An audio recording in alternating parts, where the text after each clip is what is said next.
Ginang sa Surigao del Sur, namaga ang mukha at nasunog pa ang balat dahil sa ginamit daw niyang hair dye o tina.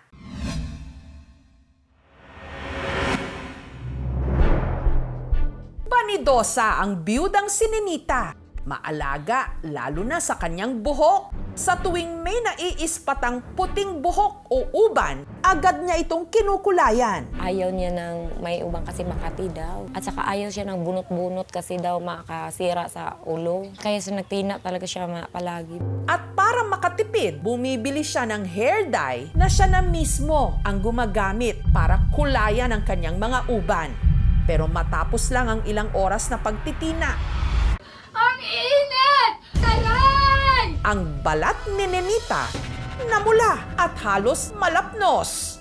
Ang kanyang mukha namaga. Hirap na rin niyang maidilat pati ang kanyang mata. Nagkanda sugat-sugat din pati ang kanyang leeg at dibdib. Parang naligo siya ng asido. Pag banlaw niya sa buhok niya, nalapnos lahat yung mukha niya. Anak, tulong! Di ko matanggap na nangyari sa kanya yon. Sabi ng doktor, di pa sila makapaniwala na yun ang dahilan talaga. May kinalaman ba sa ginamit niyang hair dye ang muntik na raw niyang ikamatay?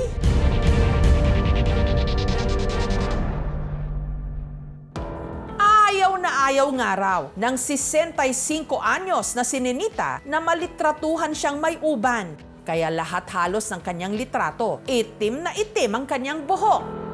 At dahil may sumiwang na white hair o uban sa kanyang anit, hapon nito lang April 12 nung siya'y nagtina sa kanilang bahay sa Cortez, Surigao del Sur. Ang ginamit niyang pangkulay, coloring shampoo na binili raw ng kanyang anak na si Marilyn. Isang sachet, 49 lang ma'am. Dalawa sa kanya, isa yung sa akin. Isang sachet lang talagang naubos niya. May sobra pa nga kasi hindi naman masyado mataas na yung uban talaga niya. Pangalawang beses na raw itong ginamit ni Ninita. Halos kalahating oras daw niyang ibinabad sa tina ang kanyang buhok bago niya binanlawan. Aray! Ang init! Anak, tulong! Pero ang anak niyang si Christopher, nagulat na lang sa nadatnan nitong itsura ng kanyang ina. Nakita ko na siya na parang na lapnos na ang mukha niya. Dalhin na natin sa ospital. Dahil walang pagamutan at doktor na malapit sa kanila, nagpalipat-lipat pa sila ng ospital hanggang nadala si Ninita sa Southern Philippine Medical Center sa Davao City. Halos 4 na oras ang layo mula sa Cortez. Pagdating namin sa ospital, ma'am, nahapdian na siya. Sobra na daw, nasakit na daw ang buong mukha niya, yung leeg, tsaka yung sa dito dibdib. Si Marilyn, halos hindi na nakilala ang kanyang ina. Hindi na siya makadilat, hindi na siya yung bibig niya magang-maga na, hindi na siya pwedeng magsalita. Hindi pa agad matukoy ang sanhi ng sinapit ni Ninita. Pero ang hinala ng magkapatid, Sabi ko, anong nangyari? Baka may nilagay kang other. Sabi niya, wala daw. Yun talaga yung tina lang, talaga yung dahilan na pagkasunog ng mukha niya. Wala nang iba. si Ninita patuloy pa rin ngayong inoobserbahan sa ospital ang kanyang mga sugat ng itim. At dahil namamaga pa rin ang kanyang mukha, hindi nito maidilat ang kanyang mga mata. Hindi rin maibuka ni Ninita ang kanyang bibig. Kaya hirap siyang makapagsalita at makakain. Gayunman, pilit niyang ikwinento ang kanyang pinagdaanan. Nakakatihan ako sa puting buhok. Hindi ako makatulog, kaya nagkulay ako. Sana hindi na ako umamit para hindi na ako mangyari ng ganyan. Masakit masyado, para akong mamatay na. Masakit pa yung mukha ko, at saka yung leeg. Mainit, mahapdi. Saka yung pagkain ko mahirap kaya hindi ako makanganga. Namaga man yung bibig. Hindi ako makatulog. Para maiwasang maimpeksyon ang kanyang mga sugat, ang buhok naman na alagang-alaga ni Ninita, kinailangang kalbuhin.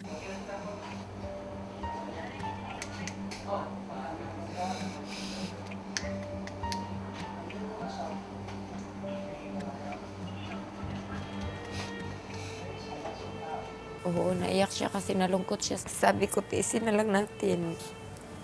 Ihirap para sa amin. At dahil mas humahapdi ang mga sugat daw ni Nenita, sa tuwing siya'y nahahanginan o nalalamigan, tinatakpan niya ito ng kumot. Ayaw din niya na maraming makakita sa sugat niya. Nahihiya kasi siya sa sitwasyon ng mukha niya.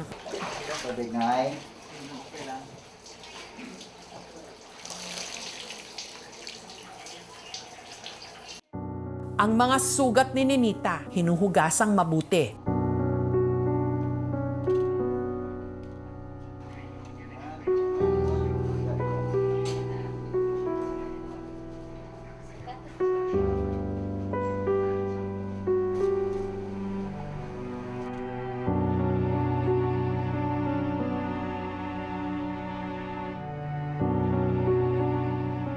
Gusto ko gumaling kaagad, parang makauwi na ako. Kaya mahirap dito sa ospital. Mahirapan ako. Hindi na ako kulay pa ulit. Takot na ako talaga. Sisesi ako. Di ko matanggap na nangyari sa kanya yun. Yung sabi ng doktor, di pa sila makapaniwala na yun na ang dahilan talaga. Pero pag kinakausap mo siya, sinasabi niya, yung tina lang talaga. Pero tina nga kaya ang salarin? Kung bakit nagkaganito si Nenita? Si Marilyn nagtataka, lalo't parehong brand daw ng tina ang ginamit din niya sa kanyang buhok. Yan ang ginagamit ko. Every 2 months. Kaya nga ako nagkumpiyansa lang talaga kasi nung gumamit ako niyan, wala talagang naramdaman ko. Ito yung 2 pong shampoo na binili ko sa mama ko. Yung isa ginamit na niya. December 2023 siya nag-manufactured. Walang expiration na nakalagay. Pero yung una ako ang naglagay sa kanya. Kumbaga hindi na ako nagdiskumpiyado na ganyan ang mangyari. Kasi naranasan ko naman yan, na-test ko na sa kanya. Wala, hindi siya nasunog. Ayon sa surgeon na si Dr. Brian Amparo, posibleng nagkaroon daw ng chemical reaction ang balat ni Nenita sa ginamit niyang pangtina ng buhok o baka allergic siya rito. Classified siya as major burn. 11% ng katawan niya ang sunog. So yun yung first namin consideration, chemical reaction. Previously, nagamit siya ng hair dye. So yun yung parang exposure niya sa substance. Tapos pag second niya gamit, parang may effect sa katawan niya ba? Parang allergic reaction yung symptoms niya ba? Hindi namin ma-rule out kung purely chemical lang or may sabay na allergic reaction. Pero sure kami na may chemical burn talaga kasi sunog talaga yung katawan ng patient. Kaya sa case ni nanay, parang nasobrahan yung gamit niya ng hair dye. Possibly mga 1 to 2 months pa bago ma-discharge. Dito sa institution namin, libre lang man ang treatment namin. Sa pagsasaliksik ng aming programa, ang ginamit na tina sa buhok ni Nenita, rehistrado naman sa FDA o sa Food and Drug Administration. We will test it in our own laboratory kung talagang yung ingredients that was approved by the FDA is the one that has been damaging. Magkakaroon po si FDA ng investigasyon. Kung talagang napatunayan in accordance with the law, titignan namin kung ano yung naging violation niya. Sinubukan din ng aming team na kunan ng panayam ang owner at distributor ng hair dye na ginamit ni Nenita. Pero tumanggi sila. Gayunman, giit nilang ligtas ang kanilang produkto. Baka mali lang daw si Nenita ng paggamit nito. Kung hindi naman ako nag-allergy, baka si mama nag-allergy at hindi nakayanan ng dugo niya kasi matanda na siya. Pag gagamit ka ng skin or hair product, you have to check the contents. Perhaps you could do a test first. I-apply mo siya sa inner area ng arm o kaya sa back of the ear. Tapos mag-wait ka ng 10 to 15 minutes and then pagka nakita mo na namula, humapde o kaya nag-blister, at syempre tatanggalin mo na kagad and then do not use it anymore. If you are allergic, iwasan na lang nila to. Isolated case siya. Sa salon, meron po kami mga safety protocols po.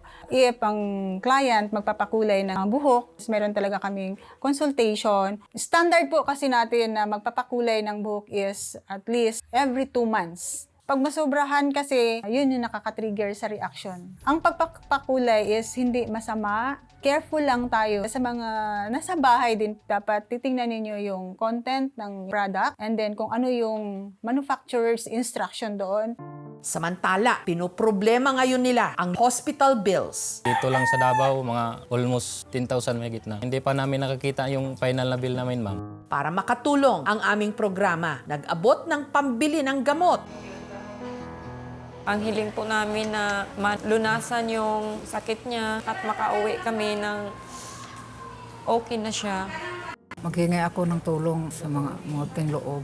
Sana matulungan ako. Hindi po sa tinatakot namin kayo sa nangyari kay Ninita sa kanyang pagtitina. Pero sa lahat ng pagkakataon, mag-ingat talaga sa pagsubok at paggamit ng kahit na anong produkto. Tanungin muna ang mga eksperto kung ligtas ba at hiyang kayo rito.